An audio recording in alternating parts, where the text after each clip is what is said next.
Welcome, gorgeous souls, to the I Do Me podcast. I'm Martina, and we are flipping here the script on what authentic living really looks like. We are diving into the struggle of staying true to yourself in a world obsessed with polished facades. Get ready for tips and tools to navigate relationships with more grace and a lot less bullshit. Expect no nonsense conversations that will help you mind your own business and live more authentically. Let's yank that stick out of our collective asses and power up our games. This is the I Do Me podcast, and let's get that rolling.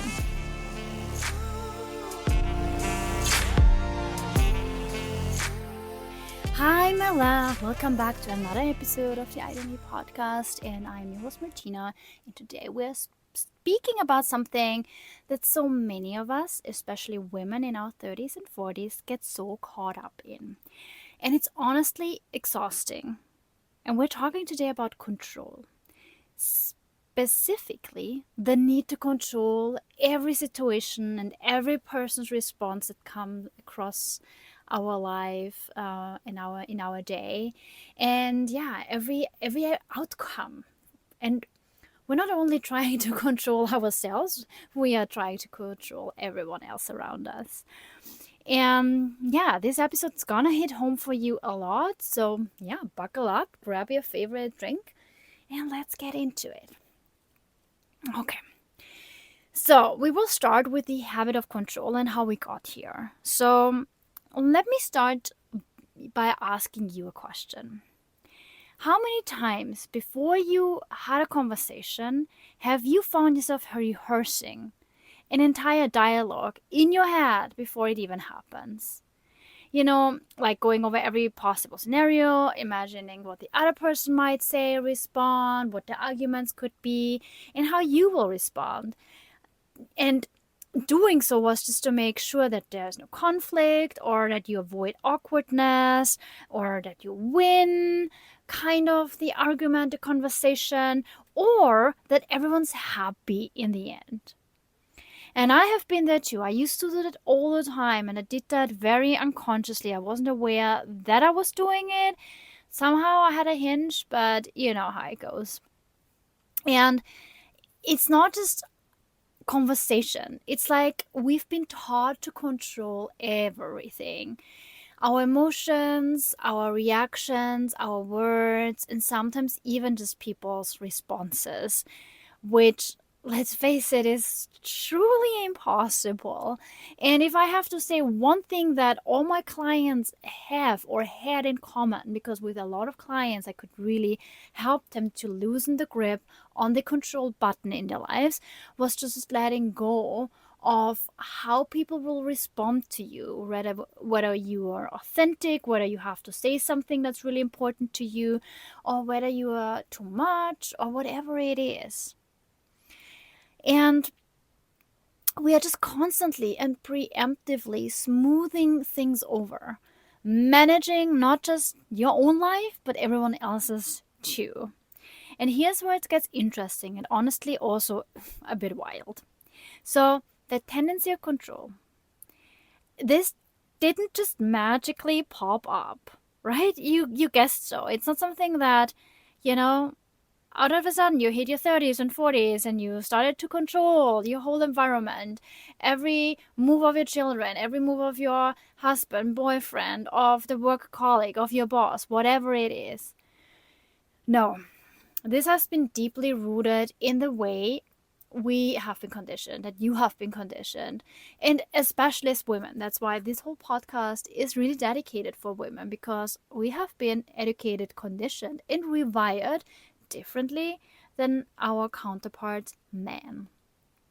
And studies show that women, especially when we hit our late 20s, 30s and 40s and 50s, so in our midlife, that women are saddled with what's called emotional labor. I'm sure you have heard about the emotional labor. Emotional labor is basically like everything that you do, like it's, when you have all the household chores to do. It's this invisible thing that hangs over you. It's the child care. It's that cleaning the house. It's, you doing the errands, or you have this mental load, this knowing, okay, I have to drive my children here, I have to go there, I have to make a doctor appointment there, like all those things that just add up. And so as women, we are conditioned to anticipate needs, smooth over any kind of conflict, and make sure that everyone else around us is comfortable. And basically, we are running around as emotional janitors.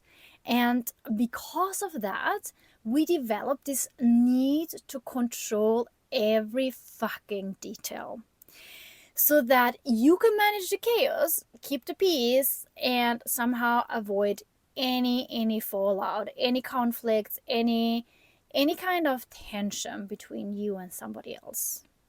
So you can imagine the costs that come with this, because all this controlling drains our energy, our creativity, and honestly just the joy of life. It's like where you every day feels like a never-ending list of to-dos, a never-ending list of chores, a never-ending list of whatever you have still to do. It never finishes, and you postpone joy, like fulfillment, to another day, or you even think like, okay, I need to manage the family, I need to manage my business, I need to manage my career. So and the whole managing, the whole controlling, that's so exhausting. And I can see that in my client work over and over and over again. And that's why I'm coming to you with this topic, to bring this into your awareness, because a lot of my clients sometimes know that they have a lot of control, I would call it issues, or they run this in a very unconscious way. It's kind of a program that they are not even aware that it's in their operating system. And again, we are just so conditioned from a child on. I feel like when I look back into my family, so I have three brothers and a sister, my sister and I have been raised differently than my brothers. And to this day, I can see how they are treated differently. The expectations are different. The kind of goal and intention behind my parents is completely different. And it's a huge imbalance. And that's where I really learned that, wow, women have to carry so much emotional load more than men do. And I'm not coming now from like, oh, men are so bad, patriarchy and stuff like that. No, not at all. I'm coming from the side of like, let's raise awareness and let's do something for this. Because a lot of my clients always come to me and say like, I don't know how I can change my life. I don't know how I can change, me having all this load. I don't know how to do this all. And it is absolutely, like, for them impossible to think of any other way. And then we work towards something where they let go of this inner control. Because if you let go of this and let somebody else do it, or just, not have so many chores, and it usually has also to do with, you load your whole to-do list with stuff because there's something else that you cannot feel or avoid feeling, and hence you're just, like a machine, you're just operating like a machine. So that is definitely for another day, and let's come back to how exhausting this all is. And it just keeps you in a hyper vigilant state where you are constantly on edge. You always have to anticipate the next move, the next reaction. And then when you are in that state, guess what happens? Oh, you're not living authentically. You're performing. You're fucking performing. And that is where life starts to be so dry. Imagine if you have to play a role every single day and it's always the same role. It's always the same role play. Let's assume you go and join a theater group and you're being assigned a role, a specific one, you have the dialogue, and you have to perform this every single day on stage. That would exhaust the shit out of you. It would get tired, it would get tiring, it would get boring. It would do all those things.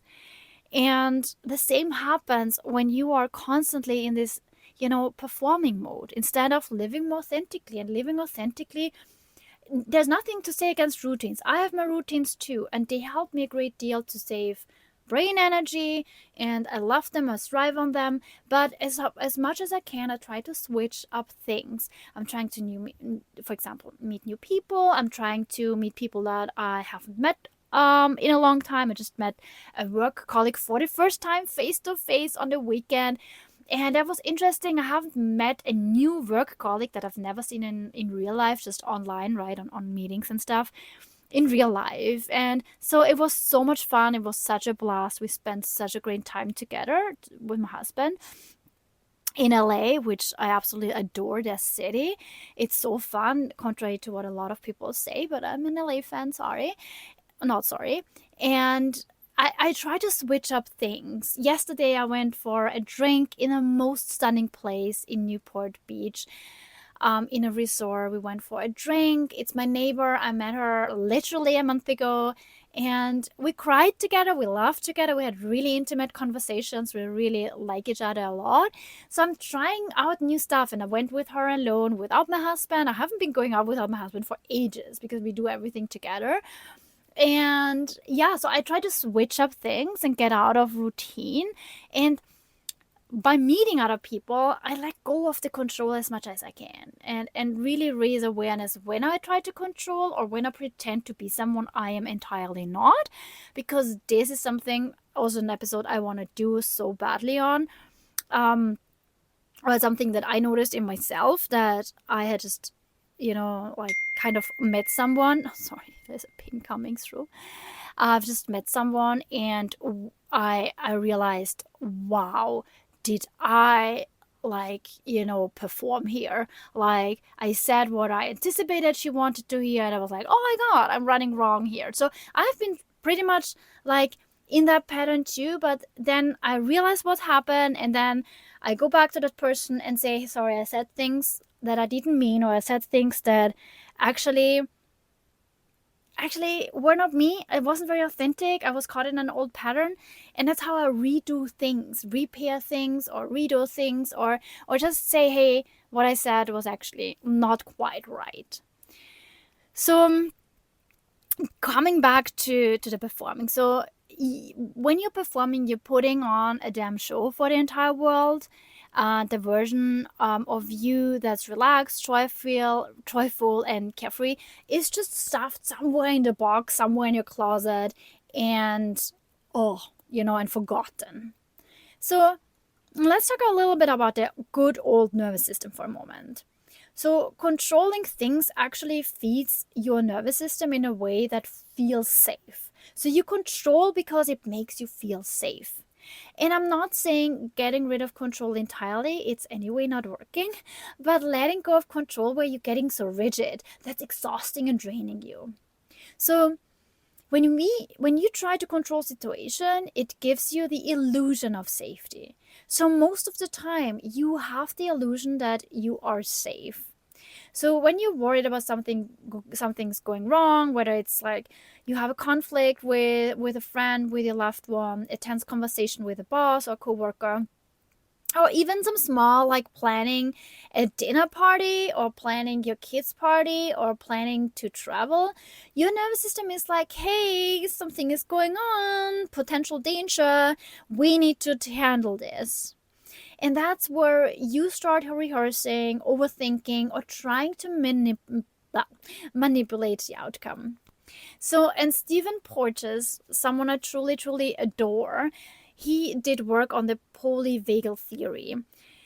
And he explains this beautifully. So the polyvagal theory is a theory that he developed where he, kind of puts a framework on the nervous system so that it makes a bit more sense. He talks about freeze, fight and flight response. So something polyvagal theory, if you're interested, Google that. It's something that I learned very early on in my coaching, and I really appreciate that I've come across his work. So he says that our bodies are hardwired to seek like safety. And so when you're anxious about something, your nervous system sends you obviously into a fight or flight mode or freeze. And for many of us, controlling and then the need to control everything is our freaking fight response. It's our way of saying, If I can just predict and manage everything, nothing is gonna hurt me. And everything will stay in my control. And obviously, while I'm saying this, spoiler alert, you can imagine it actually doesn't work that way. It's again just a fucking illusion. So, the illusion of control and what it actually really costs you. So, let's get into that one.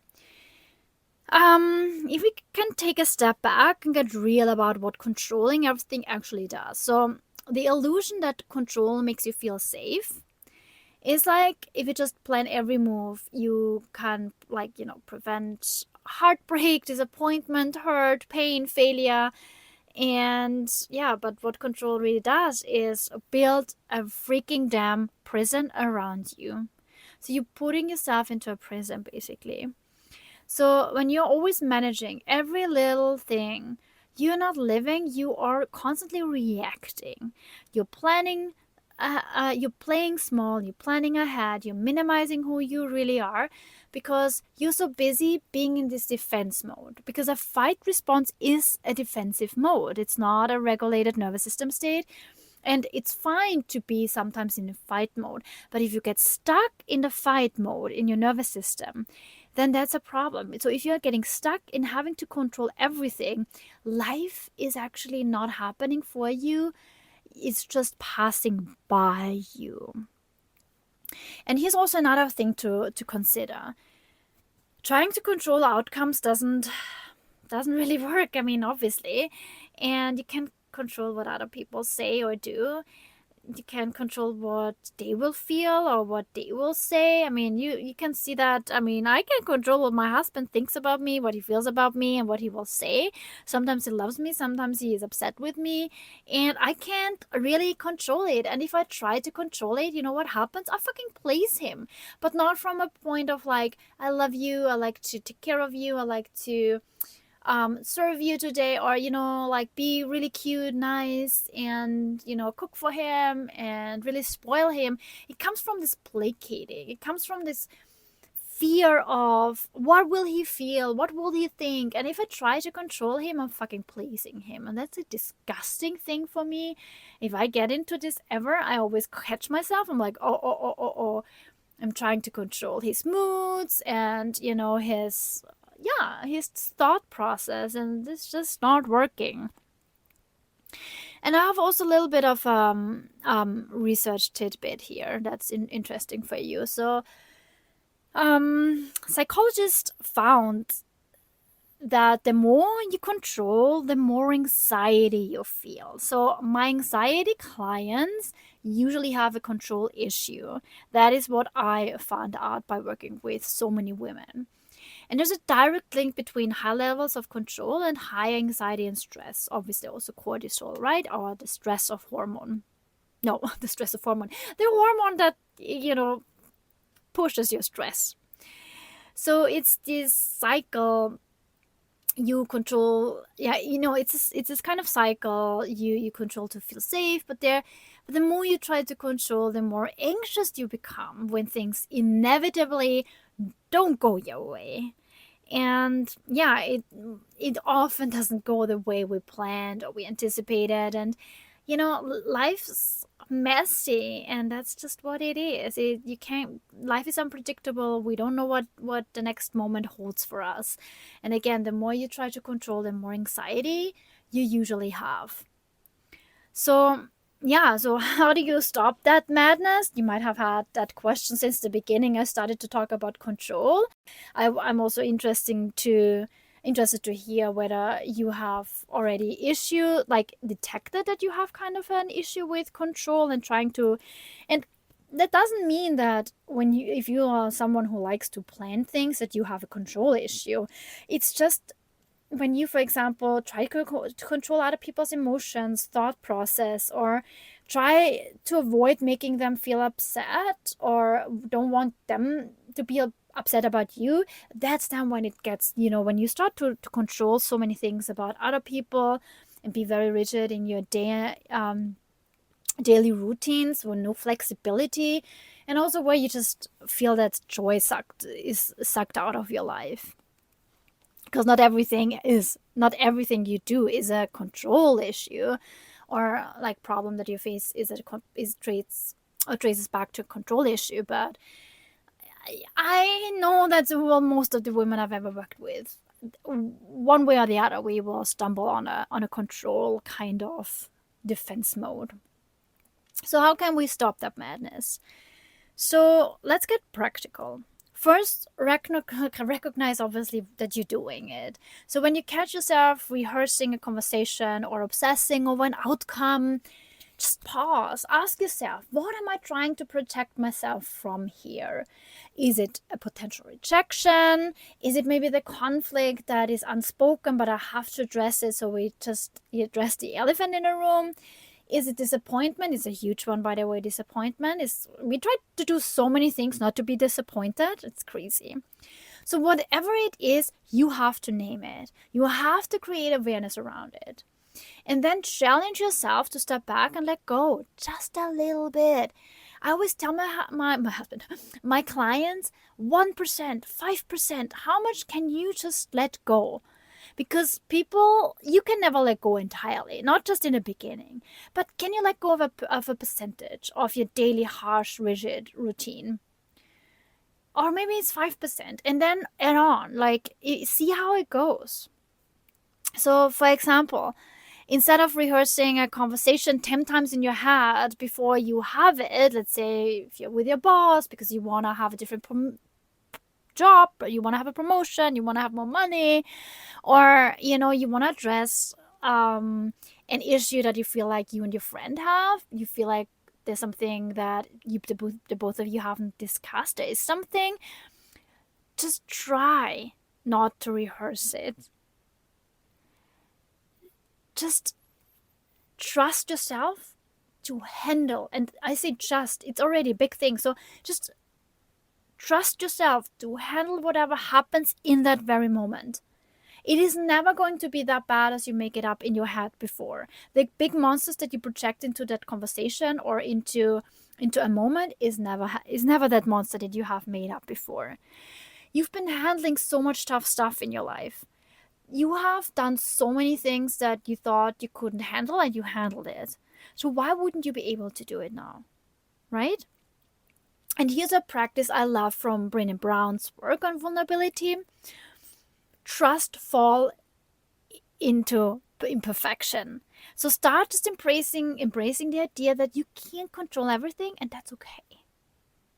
You might fumble, you might stumble, you might not say the right thing in the moment you need it, you might just stutter. But you know what? That's just so human. And people connect with you because of your authenticity, and not because you are perfect or you have, every script in your head, laid out there. Just trust fall into imperfection. And then the magic. What happens when you manage to let go? When you embrace the gift of your imperfection? When you feel safe and grounded in your imperfection? So let's wrap this episode up by talking about what happens when you do let go of control. When you manage to let go of a 1% of what you do every day. When you then get to 10%, 20%. So when you stop over managing your life and everyone else's, magic happens. You create space. Space for spontaneity, for connection, for real emotions to surface. And that's when you start living authentically and become every day more unapologetic. Because when you slow down, because the great thing if you let go of control is you slow down. So the antidote of control is often, for us women, in slowing down. In slowing down at work, in slowing down with our daily household chores, in just taking a breath, taking a nap, spontaneously deciding that, no, I'm not gonna do this, I'm gonna do something else because I long for something else. Creating space is so beautiful. It's something that I have been practicing since September. I wanted to start my Q4 with a lot of masterclasses, taking on new clients, and guess what I did? Nothing. I have no masterclasses planned. Might do one, but not sure at all.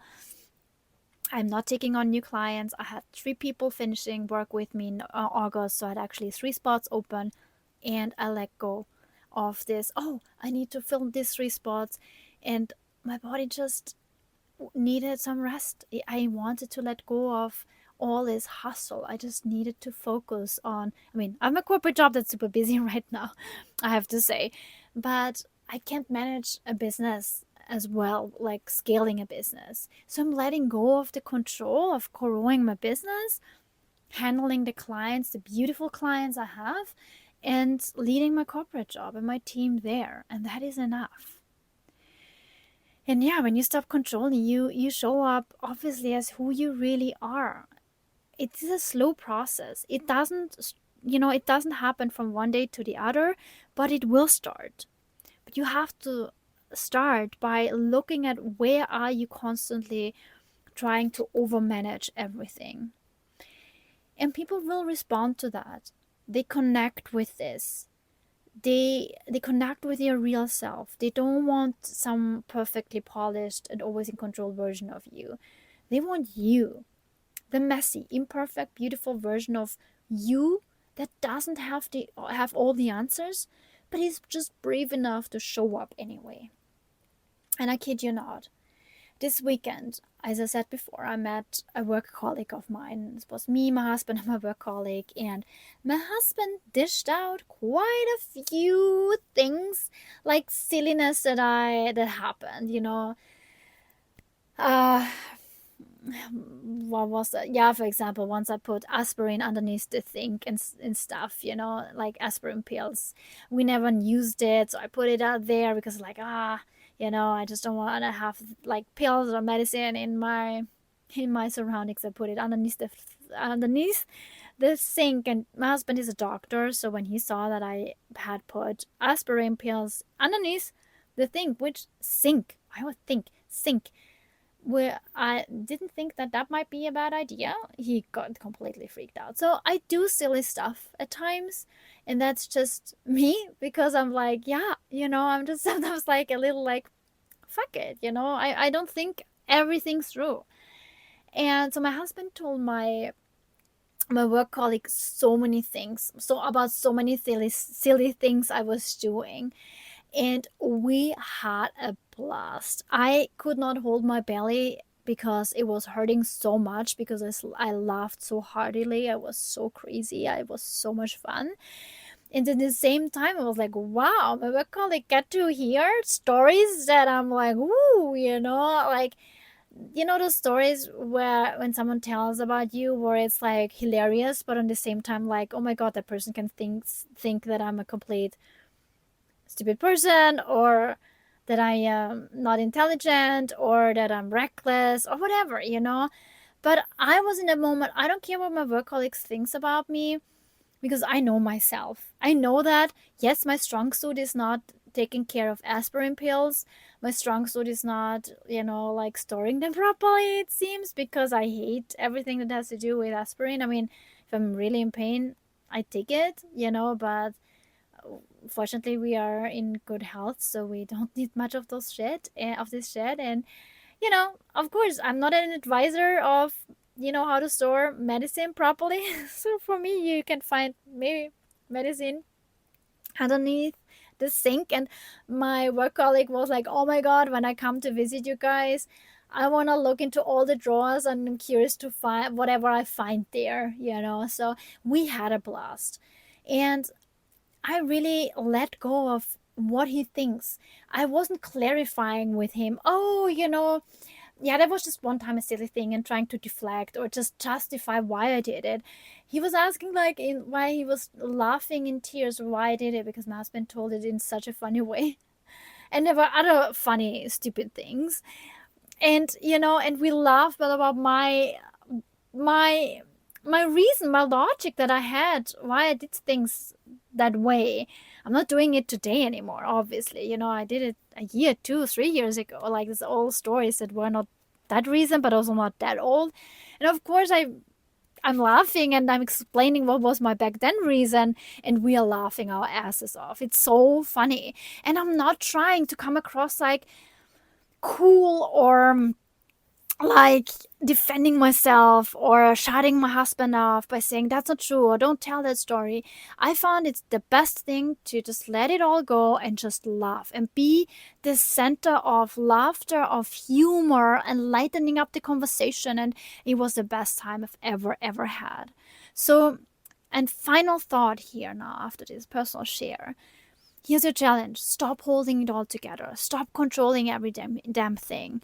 Trust yourself to handle what comes your way without the need to manipulate or micromanage every outcome. Because that, my love, is where your true power lies. Your true power is never in the manipulation, in the micromanage, in managing, in the overthinking, in the overplanning. It's in the moment. Your true power lies in the moment.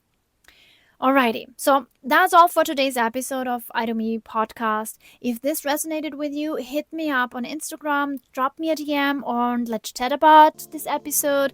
Share this episode with someone who needs to hear it. Put a comment on the podcast. I always appreciate hearing back from you, getting feedback. So, and yeah, until then, next time, stay bold, stay authentic, and let's go off the damn reins.